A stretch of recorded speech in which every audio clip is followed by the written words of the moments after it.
A graça e a paz de nosso Senhor Jesus Cristo seja com todos. Tudo bem, povo de Deus?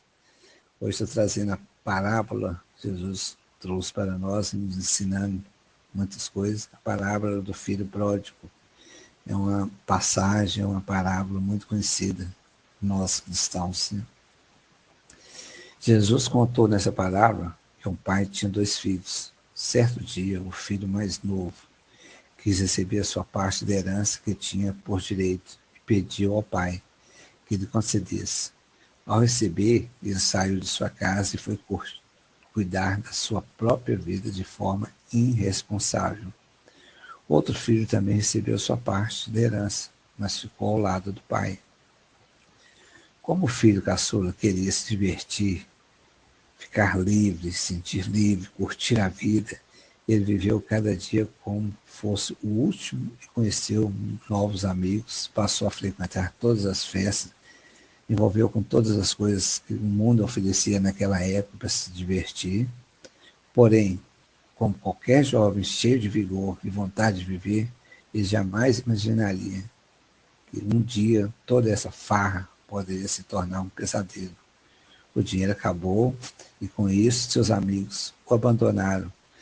As festas, as farras, tudo aquilo acabou.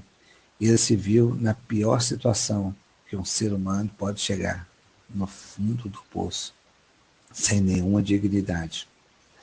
Como se não bastasse, a fome chegou em sua região e ele começou a passar necessidades. Um dos cidadãos daquela terra o mandou para o campo para cuidar dos porcos, e seu desespero foi tão grande que ele desejava comer a comida dos porcos, mas ninguém lhe dava nada. Que situação trágica! Jesus quis mostrar, através dessa parábola, que o povo de Israel também estava assim. Ele tinha de tudo junto ao Pai, mas preferiu virar as costas para Deus e viver a sua própria maneira.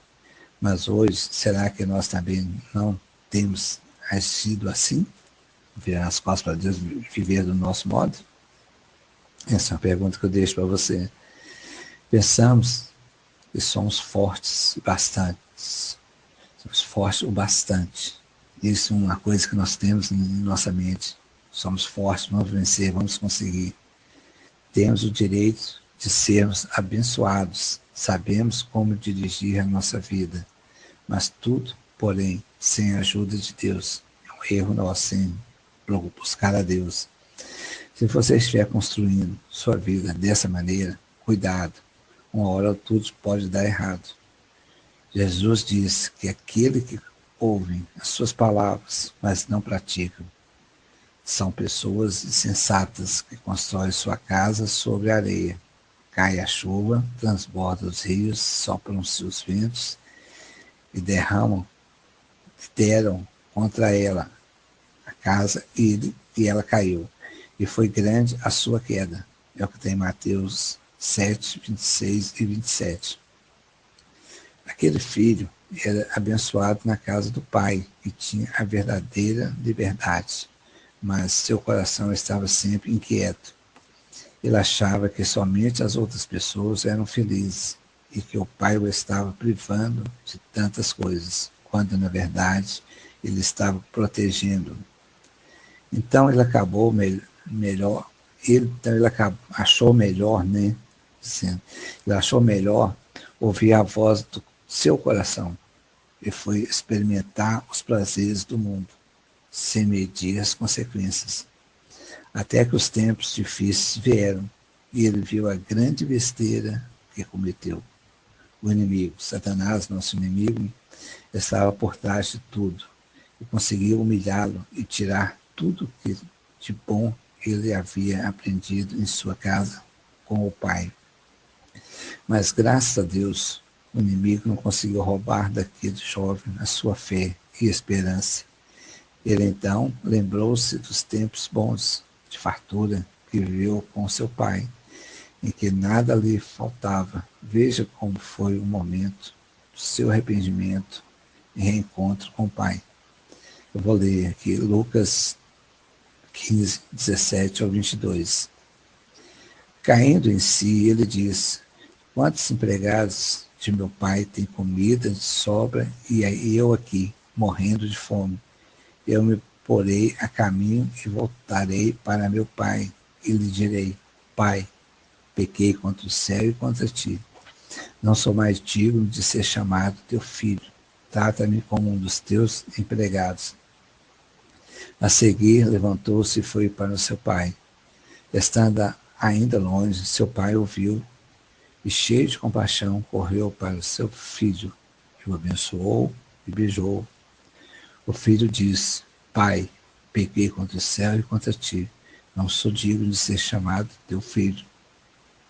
Mas o pai disse aos seus servos: Depressa, traga a melhor roupa e vista nele. Coloquem um anel em seu dedo e calçados nos seus pés. Quero dizer algo a você que está lendo, que ouviu essa mensagem, né? Dessa passagem. Se você se identificou com a história desse filho que está disposto a ser feliz acima de tudo, mas esqueceu que a verdadeira felicidade só pode ser vivida junto ao Pai. Saiba que Deus ainda te espera, de braços abertos. Ele quer te dar um abraço muito apertado e dizer o quanto Ele te ama. Ele é um Deus de segunda chance. Sempre vai nos perdoar, vai nos dar uma oportunidade. Creia sempre nisso, quando você se arrepende de coração. Ele não te acusa nem joga pedras quando você erra. Pelo contrário, a Escritura diz que Deus colocou todos os nossos pecados sobre o seu Filho Jesus na cruz, para que hoje nós pudéssemos ser perdoados e aceitos novamente por Deus. Vou ler a passagem de 2 Coríntios 5, 21, que diz: Aquele que não conheceu o pecado, o fez pecado por nós, para que nele fôssemos feitos justiça de Deus. Agora, tudo que você precisa fazer é arrepender-se de seus pecados, aceitar pela fé o perdão e voltar para os caminhos de Deus. Ele tem uma herança eterna para você e promessa para a sua vida, muito maiores do que você jamais imaginou. Vou estar lendo aqui Efésios 3:20, que diz: Aquele que é capaz de fazer infinitamente mais do que tudo o que pedimos ou pensamos, de acordo com o seu poder que atua em nós. Talvez você nunca saiu de casa do Pai, porém, mesmo estando na igreja, você tem se afastado de Deus e não tem valorizado o sacrifício que Cristo fez por você. Você deixou de buscar as coisas do alto e sua vida perdeu o sentido. Você não sente mais a alegria de servir a Deus e parece que seu coração se esfriou, pois suas orações são vazias e sem fé. Saiba que você precisa estar em comunhão com Deus, não só quando as dificuldades vêm, mas para que o Senhor possa cumprir tudo o que Ele quer fazer na sua vida e através de você. O seu tempo é hoje de se arrepender. Na casa do Pai tem fartura para você. Por isso, tenha a mesma atitude desse filho pródigo. Arrependa-se e volte. Deus devolverá suas vestes, seu anel e suas sandálias. Ele é o Deus de restituição. Eu vejo essa passagem aí da Escritura Sagrada, essa palavra de Jesus do Filho Pródigo. Assim somos nós. Deus nos criou, colocou o Espírito dele em nós, viemos para essa terra, pecamos, afastamos de Deus, como o Filho Pródigo saiu de casa, estamos afastados de Deus, mas temos que reconhecer, como o Filho Pródigo reconheceu que estava errado, temos que reconhecer que pecamos, temos que nos arrepender, pedir perdão a Deus, confessar a Cristo como seu único Senhor e Salvador, voltar para o Pai. Vai ser como essa passagem que Jesus falou: o Pai de longe ouviu, abraçou, não acusou, não condenou. Assim também Deus não vai nos acusar de nada. A própria palavra dele fala que ele não lembrará de mais nada. Nós precisamos ter essa mente firmada em Cristo, firmada que o melhor lugar para nós, tanto aqui nessa terra, como a eternidade ao lado de Deus. E então, arrependa-se, confesse, fale com Deus, peça perdão e volte aos caminhos de Deus. Ou você que ainda não foi aos caminhos de Deus, arrependa dos seus pecados e busque o caminho certo, o caminho de Deus. Leia a Escritura Sagrada, medite nela. Ok? Então, eu vejo que essa passagem é Jesus, como se fosse resumindo toda a Escritura Sagrada para nós. Porque nós saímos, modo de falar, né? Saímos de Deus, vivemos a vida como queremos, mas temos que reconhecer e voltar para Deus. E esse é o foco. Essa é a verdadeira vida nossa, é essa. Voltarmos para Deus que nos criou, que colocou o Espírito dele em nós. Assim foi essa, eu vejo essa parábola do filho pródigo. Deixo para vocês um forte abraço no seu coração e que Jesus possa abençoar cada um